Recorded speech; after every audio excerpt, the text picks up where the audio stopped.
meron po tumatawag sa akin mga amigo. So, una hindi ko sinagot. Tapos pagkayari po nung tawag sa akin, nag-message ako kumusta na ganyan. Kasi naninimbang din po ako, kumbaga parang hindi ako prepare na kausapin. Magandang araw po sa inyo lahat mga amigo. Kumusta po kayo lahat diyan?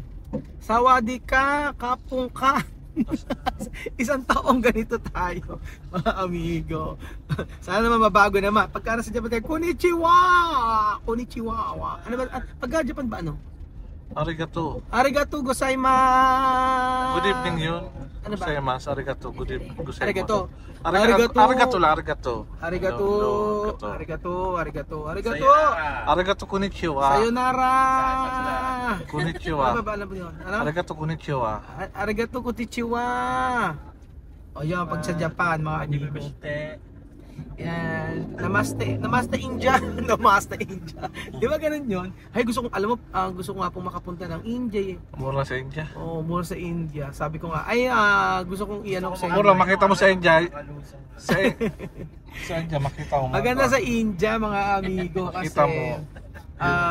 nado kasi yung realidad ng buhay ng mga nasa India talaga, kung ano yung buhay talaga dun. ano talaga. Ang ganda. Nanonood ako ng ng vlog ng mga ganun pag may time ako.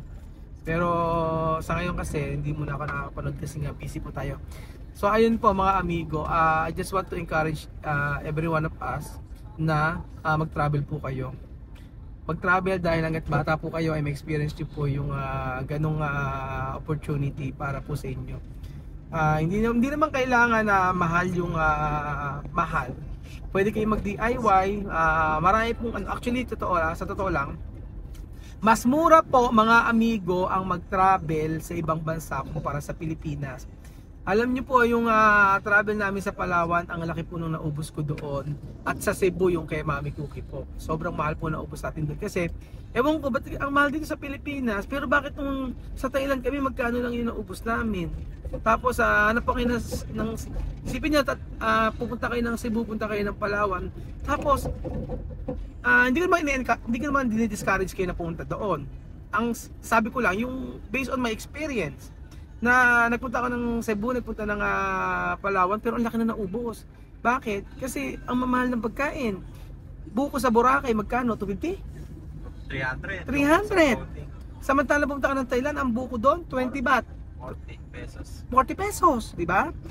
Tapos, ang kinain lang namin sa may Thailand, yung mga ilang beses lang kami kumain sa resto, pero yung mga kain namin, mga food trip lang na mga street food sa kanila.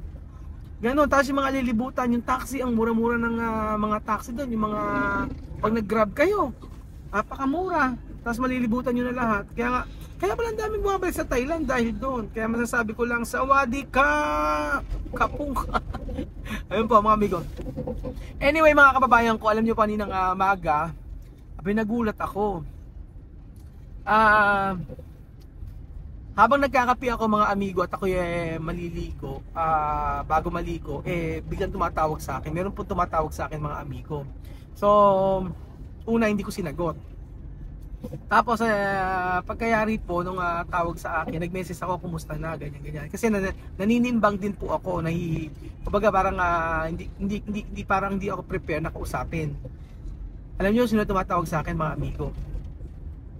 Tinatawagan po ako ni Mami Cookie. Totoo po yan mga amigo. At actually hindi ko nga naman binidyo dahil kada ba merong tatawag ibibidyo natin. Syempre hindi.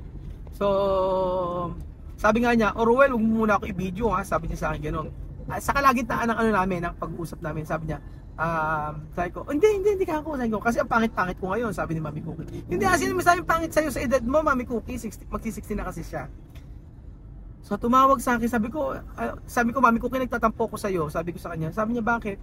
Di ba nag-message ako sa'yo, ang dami kong message sa'yo, hindi ka nagpaparamdam sa akin. Ang dami kong message sa'yo, nangangamusta ako kung okay ka na. Sabi mo, nasa Guinea ka, tapos pagkayari, ngayon nasa Espanya po pala siya. Sabi niya sa akin, hindi ako marunong, hindi ko alam, nagpipindot sa messenger, nakita ko, ganun pala paggamit noon. Kaya sabi niya ganun pala. Check daw siya ng messenger niya. Ganun po. Tapos sabi ko, kamustahan kami. Natutuwa naman ako mga amigo kasi yung kamustahan namin is parang ang tagal namin hindi nagkita talaga. Sabi ko, kumusta na? Sabi niya, ay, okay naman daw siya doon. Tapos pagkayari, Raul, napapanood ko yung mga vlog mo, sabi niya. Ay, napanood mo na ba ako yung, natapos na ako yung resort. Kasi nung nagpunta si Mami, si Mami Cookie dito. Hindi pa tapos yung resort, tama Betty, di ba? Hindi pa tapos yung resort. Ngayon tapos na ako. Oo, nakikita ko yung resort, ang ganda-ganda, sabi niya. Oo, tapos lalo na daw yung mid tiles, di ba? Mid tiles ang ganun. Tapos mga amigo, pagkayari, sabi ko nakita niya yung sabi ko, Mami Cookie, nakita mo ba ako yung, ang nakita raw niya yung Thailand, sabi niya, ang ganda sa Thailand, sabi niya, Thailandia, sabi niya sa akin. Tapos sabi niya ganun, ano daw, ang ganda raw ng mga pinuntahan sa Thailand, sabi niya ganun.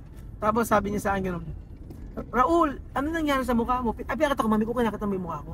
Ha? Nagulat siya. Sabi niya, bakit daw? Ano nangyari sa mukha ko? Sabi niya, ano nangyari sa mukha mo? Bakit may mga ganyan-ganyan?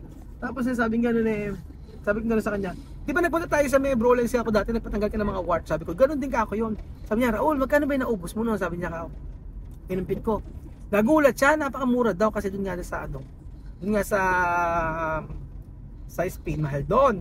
Tapos sabi niya gano'n, sabi ni Victor, sabi ni Tio Victor sa kanya na bumalik daw siya sa Pilipinas para magbakasyon. Sabi niya gano'n. Tapos sabi gano'n ni Mami Cookie, sabi sa akin gano'n. Tapos sabi niya sa akin, gusto raw niya kasi paulit yung sa may warts niya para matanggal daw. Tapos pinakikita niya na ayun, kamusta? Haba naming mag-uusap. Hanggang nagpaalam na lang si Mami Cookie kasi matutulog na lang siya kasi siguro baka madaling araw na doon. Aba, pagkayari nun sabing gano'n niya gusto rin niya pumunta dito sa Pilipinas at siya daw yung babakasyon ko. Sabi ko wala namang problema sa akin, sabi ko sa kanya. Pero hindi pa ako sa ngayon, sabi ko in the future ka ako. Napakaya. Pagka okay na. Ano, kakain tayo?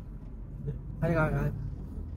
Tapos ayun, natuwa naman ako sa pagka-message siya sa akin. Pero may mga pinag-usapan kami na sa amin na lang. Sabi ko, akala ko nagagalit sa akin. Sabi ko sa kanya, sabi niya, hindi, ba't ako magagalit sa'yo? Sabi ko, bakit ako nag-message ako sa may WhatsApp mo, hindi ka naman nag-reply, tsaka sa may messenger mo, kinakamusta lang kita, gano'n. Hindi ko nga alam, sabi niya, kasi nga, syempre, may edad na, hindi niya alam yung mga gano'n. Tapos natutuwa siya, kinakamusta si Poge, alam niya na nagkasakit si Poge, alam niya. Kamusta na si kuya mo, sabi niya, si nanay mo, sabi niya, si Mama Mercy, sabi niya gano'n. Kasi umalis nga siya dito na wala nang problema, okay naman gano'n So, ang that time na umalis ito, hindi kasi siya, dapat kasi mag-extend siya ng 15 days, parang na siya na, pinababalik na kasi siya ng asawa niya doon. Mag-extend yata siya na, hanggang 2 months nga ata gusto niya mag-extend dito Pero hindi na nga po nangyari yun, kasi nga po, na sila.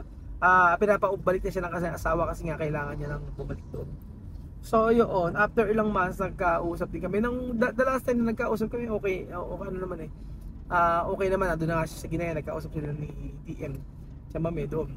Tapos, pinag-usapan namin, at tanong nga niya kung babalik pa, yun. Sabi ko, yung mga bata, pwedeng bumalik.